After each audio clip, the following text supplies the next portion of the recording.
Capítulo 9.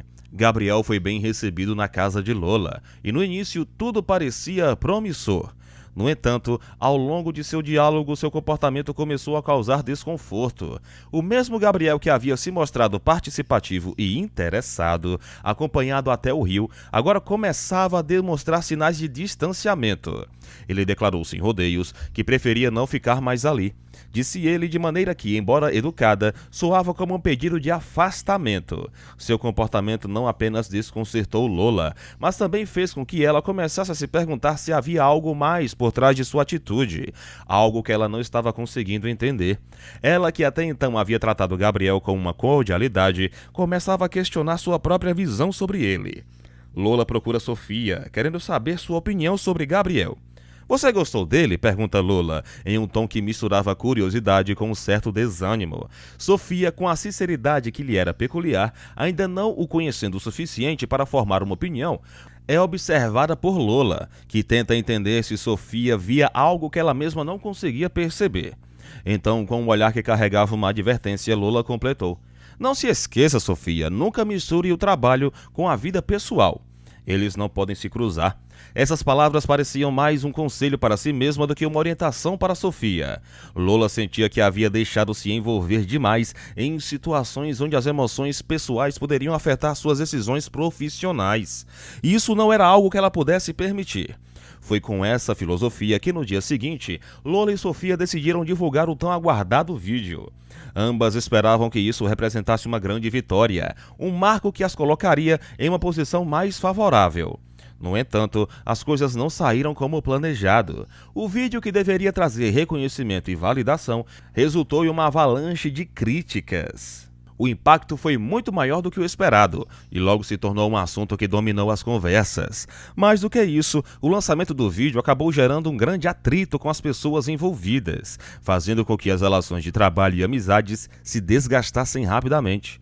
Lola, que inicialmente se sentiu confiante com a ideia, agora se via em uma situação desconfortável e vulnerável, com a reputação em jogo.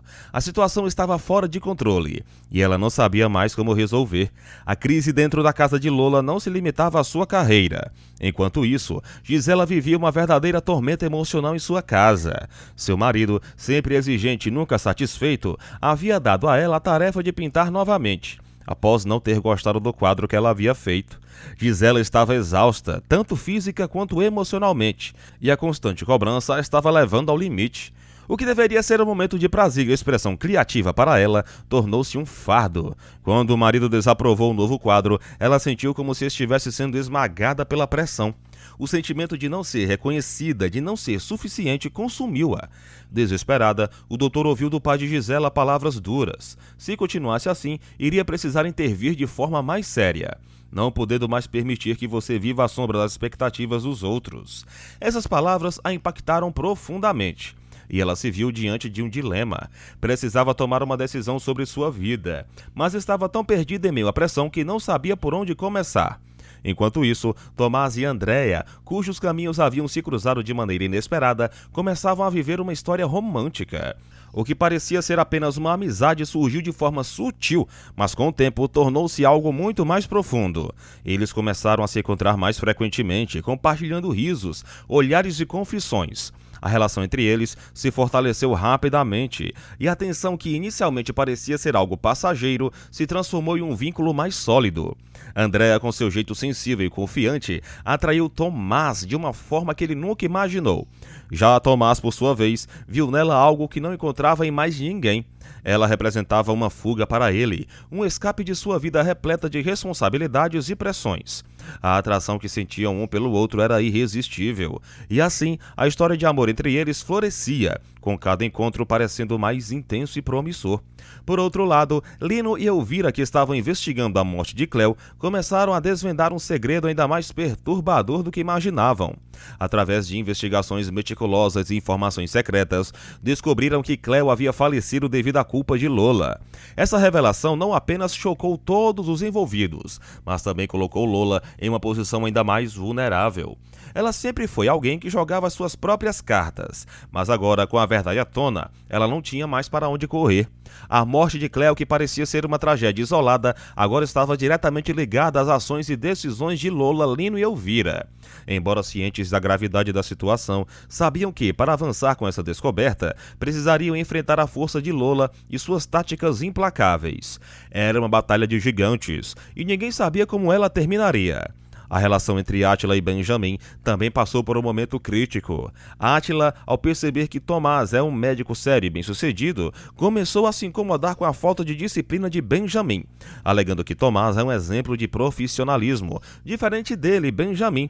Disse Átila com uma expressão dura. A frustração de Átila era evidente, e ele não hesitou em colocar mais pressão sobre seu filho. Em um encontro tenso, Átila fez uma declaração que pesou como uma bomba. Você é o único herdeiro que eu tenho, tendo seu futuro nas suas mãos. Benjamin, já sobrecarregado pelas expectativas do pai, não sabia como responder. O peso das palavras de Átila o deixou paralisado. Ele não queria seguir o caminho que seu pai desejava para ele, mas também não sabia como se libertar dessa expectativa esmagadora. A relação entre pai e filho estava cada vez mais distante, e Benjamin se via cada vez mais preso em um dilema que parecia não ter solução. Enquanto isso, Lola seguia com seus próprios planos e, como se nada tivesse acontecido, realizou a inauguração de sua nova máquina. O evento, que ela esperava ser um grande sucesso, foi repleto de tensão. Durante a cerimônia, Rogue, que estava em busca de informações, conseguiu encontrar Sofia disfarçada de Júlia. Ele imediatamente reconheceu quem ela era, mas antes que pudesse tomar qualquer atitude, Viviane, que estava por perto, ouviu tudo. A descoberta quase levou a uma situação incontrolável. Viviane correu para avisar Lola sobre o ocorrido, criando um clima de alerta e insegurança. Quando desmascarada, Júlia teve que usar toda a sua inteligência para escapar ilesa da situação. No entanto, Lola, implacável, fez questão de deixar claro para Júlia qualquer erro, qualquer movimento suspeito, que ela pagaria por isso, não havendo uma segunda chance. A ameaça foi direta e clara, e todos que estavam presentes sabiam que Lola não hesitaria em cumprir sua palavra. Agora, com as tensões crescendo, todos os personagens estavam à beira de um grande conflito. A rede de mentiras e manipulações havia tecido ao longo dos tempos e estava prestes a desmoronar.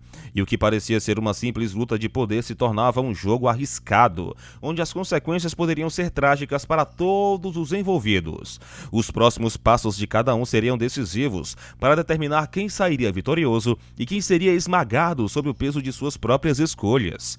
Escolhas essas que todos estavam prestes a fazer, que seriam decisivas, e cada um sabia disso.